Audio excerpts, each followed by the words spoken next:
Hello there, this is my third and final video about the Lynk Co one, which I hired recently in Spain. Parts 1 and 2 detail my road trip from Santander to Madrid and back, but in this video we're just going to look at some of the specs, some of the infotainment stuff, and the interior. So I found on the website the specs for 2022 plug-in hybrid Lynk Co 1, which I think is the year for this model. I've just quickly scrolled through it on here so you can have a quick look. Feel free to pause and zoom in, but I'll also put a link in the description so you can go and look in more detail.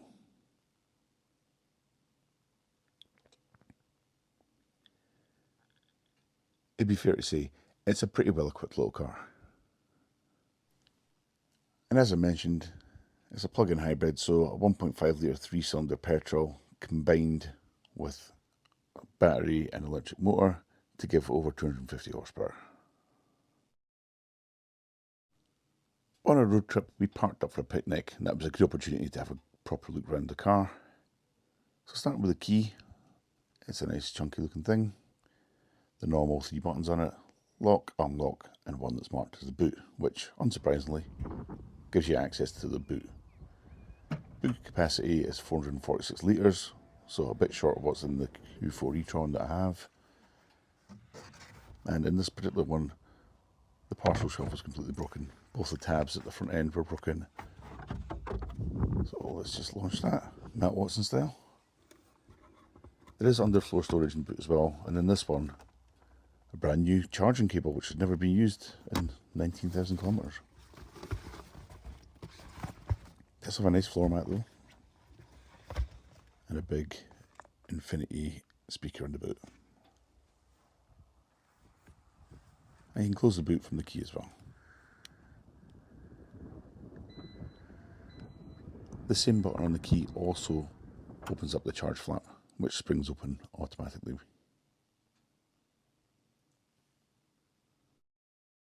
There is a matching piece of trim on the other side, but that doesn't do anything. Stepping inside, door panel looks pretty nice. Normal window switches and stuff on there. The materials feel really good actually. Soft touch plastics, nothing too scratchy. Leather or fake leather on the armrest, and a decent door pocket. This one does have memory seats as well. Boot release and fuel flap releases inside the dash, and 8-way adjustable seats for the driver. This has a movable armrest, and inside there is a little quick start guide which I only found at this point. It's a little manual to get you going.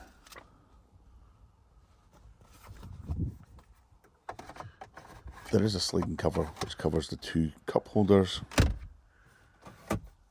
and the cup holders themselves have the little springy holders inside them. Nice wee gear lever, and then some shortcut buttons for the HVAC system.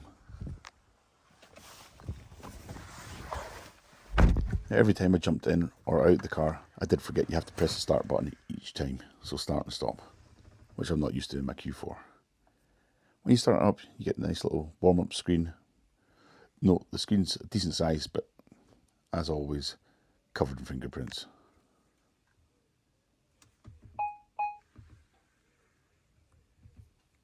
And a full digital display for the instrument cluster.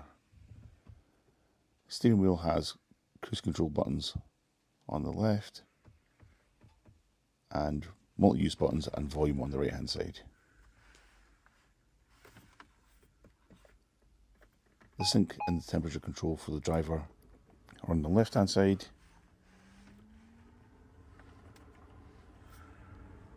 on the right hand side the button doubles up for fan speed and for the passenger's temperature, so you press the button down to switch between the 2 different functions.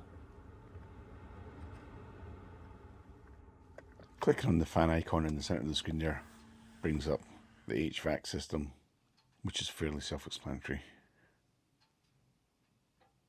And it is fairly accessible from the passenger side as well. One cool little touch we found when driving through a tunnel, when you adjust the temperature controls, a little red light appears if you turn the temperature up the way to make it warmer, and that turns blue when you turn the temperature back down. Nice. It does have vents all the way across the dashboard, although part of that's a blanked off section. And again, it's got an infinity sound system, which sounds pretty good. Up beside the rearview mirror, there's the SOS and help buttons, which I pressed by accident, oops. And there's also the control for the electric sunroof. This does have a full length shade, and you can set it up to close the shade automatically when you lock the car. From the back, this is how it looks. Decent sized sunroof, and when it does open, the front half opens over the back half. So you get a decent amount of area.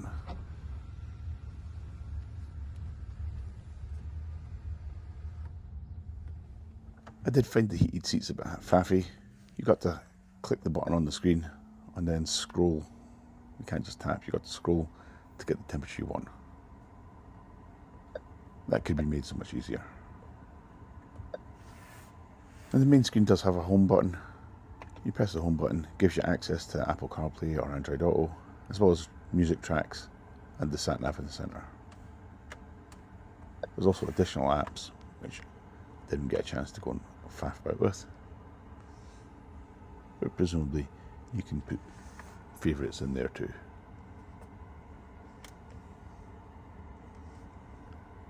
And on the second screen there are a lot of options, which we didn't really touch on. Stuff like the calendar, audiobooks, etc.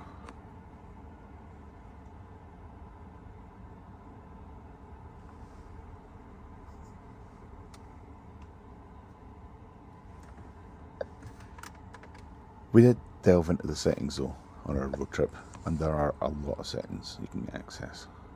At no point did I feel I needed sport mode on the stability control, but we did put the sun curtain on and the automatic handbrake.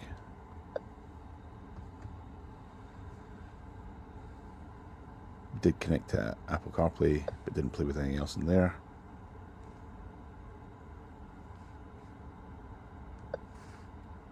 We frequently used the battery usage one to tell it to recharge the battery or to save the battery whilst we were driving. And my son's particularly liked the fact you changed the interior light colours for the ambient lighting, and you can pick any colour you wanted. We did try various oranges and yellows and greens, but personally I preferred the kind of subtle blue. We also played about with the themes, which initially didn't seem to change much. But then we noticed that actually what that does is change the instrument cluster. So there are various options for that. And this is the classic style. And if you put it in the right dynamic mode, you do get a rev counter.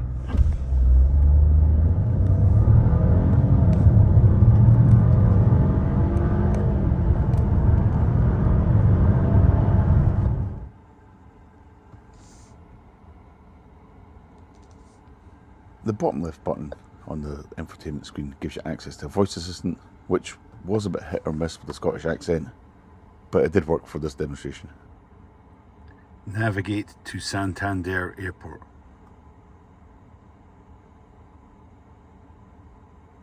Here's what's nearby: Aeropuerto Seve Ballesteros Santander, Seve Ballesteros Airport Santander.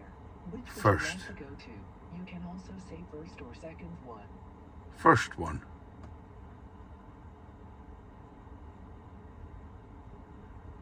First one. Aeropuerto Seve Ballesteros Santander, Seve Ballesteros Airport Santander. Now starting navigation.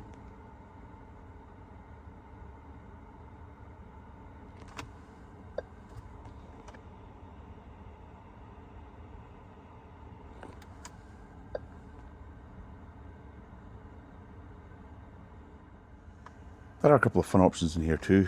So the journey camera gives you access to a dash cam and an internal camera, which came as a bit of a surprise.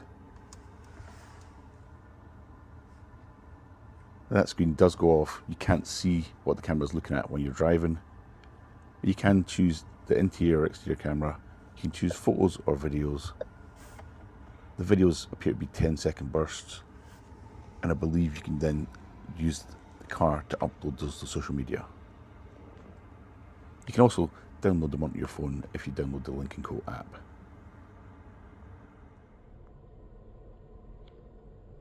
There's also an app called Scoreteller, which appears to let you keep score of games that you run inside the car, and it gives you suggestions for games as you go in.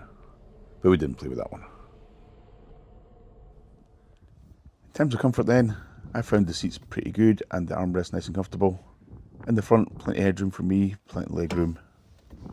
However, I'm 6'5" and quite a lot of weight, so getting in the back was less comfortable.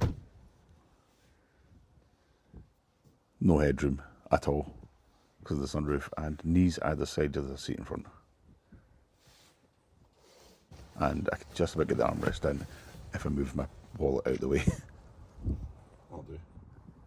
Considering the Q4 is only marginally larger, it has a lot more space inside.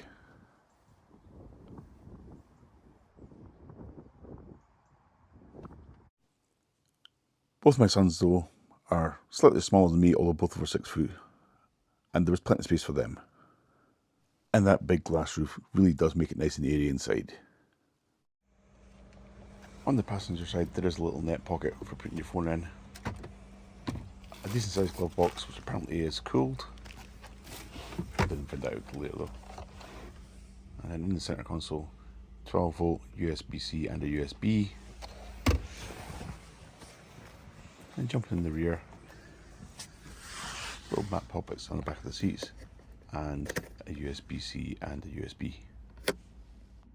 What about the business end then? Here is that 1.5 litre sound.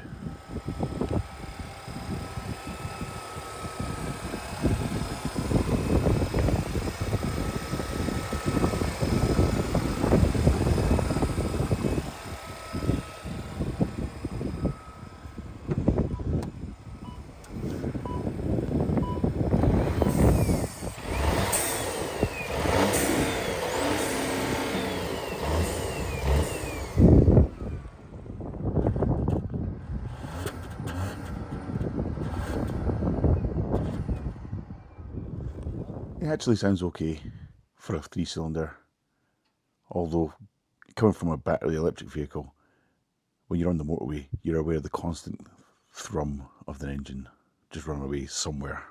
And as I said in my other video, when I did the 0 to 60, it's not great at getting off the line, it's not that responsive, it just doesn't feel like it's got 250, 260 horsepower. It is very quiet when it's in electric mode, and it will let you drive at 120 kilometers an hour on the motorway just using the battery, although that's not very efficient. And it does have a slight electric car noise when you're driving around in electric mode.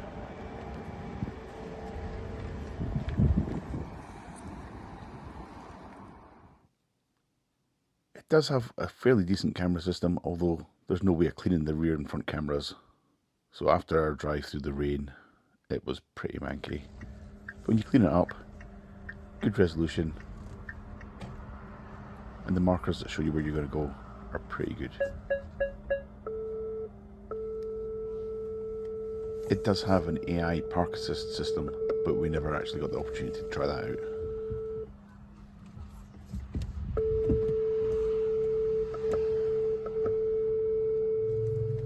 And when the cameras are active, you can pick if you want the front or rear camera, and you can also click and get a 360 view and scroll around. Although it would be nice if the car in the image matched the colour of the car that you're actually driving. Overall then, I found this quite a likeable car. It does share a platform and some parts with the Volvo XC40, and everything appears to be well made, well put together, and good quality materials, and it's certainly got a lot of kit. Right, that's all I've got for you in this video, and this series of 3 videos in fact. Remember to like and subscribe. Thanks for watching. I'll catch you next time.